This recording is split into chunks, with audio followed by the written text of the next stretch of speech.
আসসালামু আলাইকুম রহমতুল্লাহ। শ্বশুর বাড়ি থেকে বের হলাম মসজিদের উদ্দেশ্যে। মসজিদে মাংস নিয়ে যাচ্ছি।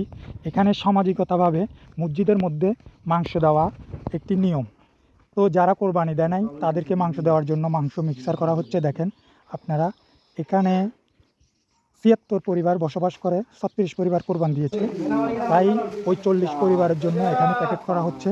মোট ৪২টা প্যাকেট করা হয়েছে। আপনারা দেখেন, এই ৪২টা প্যাকেটের মধ্যে যার যে ৪০ পরিবার দেয় নাই তাদেরকে ৪০ প্যাকেট দিয়ে দিবে। আর দুইটা যেটা আছে, ২ প্যাকেট, ওই ২ প্যাকেট যে একটা ৫ পরিবার আছে এখানে সামাজিকতার মধ্যে নাই। এটার উদ্দেশ্যে আপনাদের ওখানে সর্দার কিছু বলবেন না? আলহামদুলিল্লাহ, আমাদের রহমতপুর হারবাতলি সমাজের ক্ষুদ্র একটা সমাজ, ৭৬ পরিবার নিয়ে আমাদের ছোট্ট একটা সমাজ। এই সমাজে আমাদের ১৭টা গরু এবং ২টা ছাগল কোরবানি হয়েছে। এবার যে এখান থেকে আমাদের একটা অংশ মসজিদে আমরা এনে সামাজিকভাবে বন্টন করা হয়।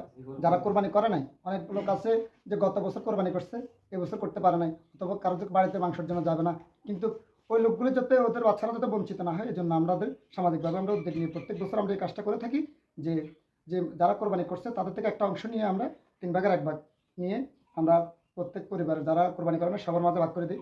এবার আমাদের কালেকশন হয়েছে কলিজা ২০ কেজি ৩০০ গ্রাম, মাংস ২৩৬ কেজি ৪০০ গ্রাম, হাড় ৫৭ কেজি ২০০ গ্রাম, চর্বি ১৯ কেজি ৬০০ গ্রাম, মোট ৩৩৩ কেজি ৫০০ গ্রাম মাংস হয়েছে। এর ভিতরে আমাদের ৪০ জন আছে আমাদের সমাজের অন্তর্ভুক্ত।